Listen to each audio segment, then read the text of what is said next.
उनकी कौन सी विशेषता है आज के दिन जो प्रकटित होती है। ऐसे इससे पहले मैंने बताया था कि विनय या जिसको कहते हैं हम ह्यूमिलिटी, नम्रता, वो उनका विशेष गुण है।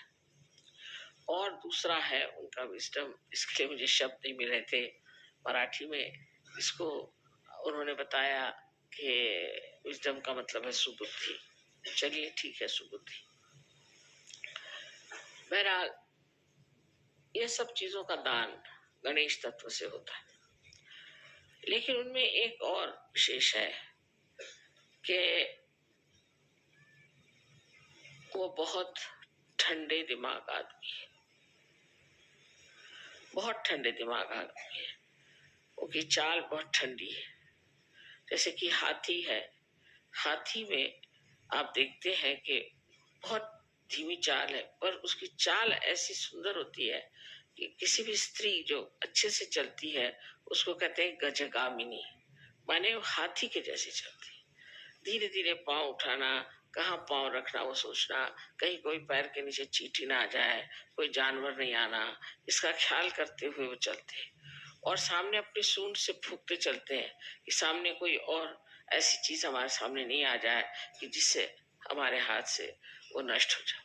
दूसरे वो सिर्फ घास घास खाते हैं, और घास खा कर के भी इतने बलिष्ठ होते हैं कि जो बड़े बड़े काम होते हैं जिसमें कि बहुत वजन उठाना पड़ता है, वहां पर सिर्फ हाथी का ही उपयोग होता है। तो इस हाथी की जो विशेषता है वो ये भी है कि ये बहुत धीमी तबीयत का आदमी है, किसी मामले में जल्दबाजी नहीं करता। और दूसरी इनकी जो और विशेषता है वो ये है कि ये इनकी जो स्मरण शक्ति है, मेमोरी है, बहुत स्ट्रांग है, बहुत स्ट्रांग स्मरण शक्ति। किसी अगर बच्चे को बचपन में भी देख लेगा तो कितना भी बड़ा हो जाएगा उसको पहचान लेगा।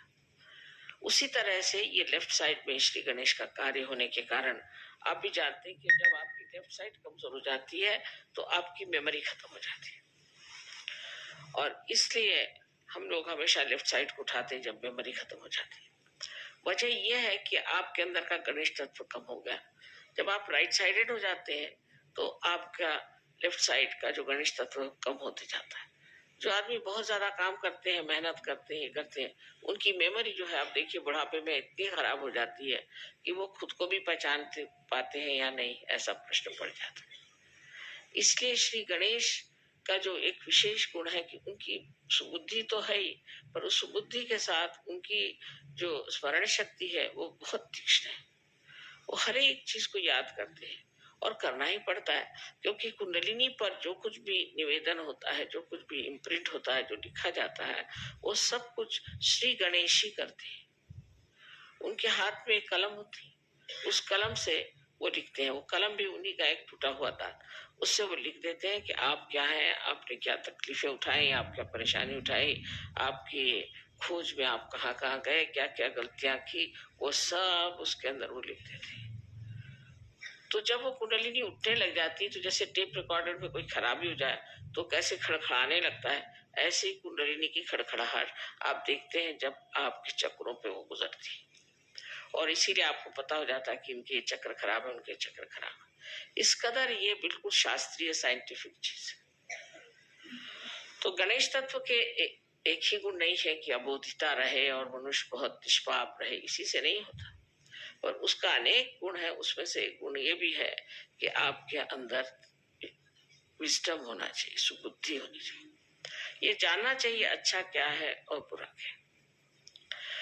अब जो आज की अंगारिका जो है, अंगार की जो आज की विशेष चतुर्थी मानी जाती है, ये क्या चीज है? इसमें ऐसा है कि श्री गणेश स्वयं जो है वो अंगार को ठंडा करते हैं। कुंडलिनी भी देखिए तो एक ज्वाला ही है, जैसे कि कुंडलिनी जो है उसकी प्रक्रिया ज्वाला की भांति है, क्योंकि ऐसे तो सब चीज पृथ्वी के तरफ जाती है।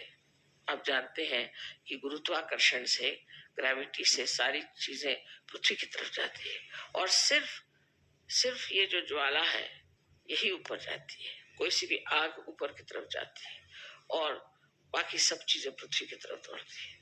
ऊर्ध्व गति सिर्फ एक इस चीज को मिलती है कि जो अग्नि है, और इसलिए ये जो है ये आपकी अग्नि को शांत कर सकते हैं। ये दो तरह से अग्नि को शांत करते हैं।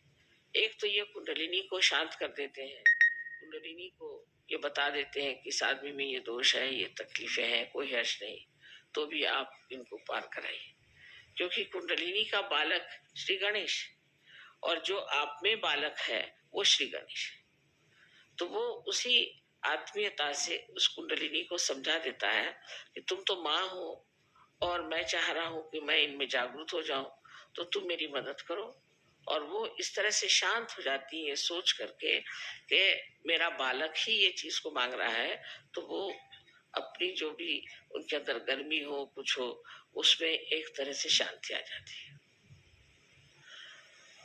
जैसे कि आपने सुना होगा कि एक बार देवी बहुत नाराज हो गई और देखा कि संसार में बहुत कुछ लोग बहुत गलत काम कर रहे हैं, और उसे इतनी तकलीफ हुई, इतना संताप हुआ कि ये सारी सृष्टि जो मैंने बनाई इसको ही मैं नष्ट कर देता हूँ।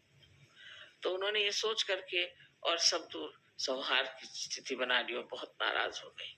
और जब उनका नृत्य शुरू हो गया तब श्री महादेव ने ये सोचा कि देवी तो इतनी नाराज है, खुद हो गई, अब सब संसार नष्ट ही हो जाएगा, तो इसका इलाज क्या है। तो उन्होंने उन्हीं का बच्चा जो कि कार्तिकेय था उसको देवी के पैर के नीचे डाल दिया। उस पे पैर रखते ही उनकी इतनी बड़ी जीभ निकल आई कि मैं क्या करूं। जो इतनी क्रोध से लाल थी वो भी उस बच्चे को देख करके एकदम शांत हो गई। इसी प्रकार ये हमारी कुंडलिनी को एक प्रकार से शांत कर देते हैं कि तुम अपने बालक को जन्म दे रही हो, इस वक्त नाराजी ठीक नहीं किसी भी तरह से। कभी कभी तो कुंडलिनी को हमने इतना सताया होता है क्योंकि गलत गुरुओं के पास गए या कुछ गलत हम लोगों ने भी काम किए, तो बेचारी कुंडलिनी लस्तम पस्तम बिल्कुल रहती है। उसका भी आधार सिर्फ श्री गणेश है जो उसको ढकेलते हैं ऊपर की तरफ। श्री गणेश की शक्ति से ही कुंडलिनी ऊपर उठ सकती है, इसीलिए उनको अंगार कहते हैं, क्योंकि वो अपनी शक्ति कुंडलिनी को दे देते हैं। और कुंडलिनी में जो आग है या जो उसकी ज्वालाएं उठती है वो शांत है। आपने कभी सुना नहीं होगा कि इस तरह की शांत भी ज्वालाएं होती है। एकदम शांत ज्वालाएं हैं, सप्त रंग की होती है और एकदम शांत ज्वालाएं हैं, और सहस्त्रार में आपको दिखाई देती है ये कितनी शांत है। ये सारा कार्य श्री गणेश ने किया हुआ।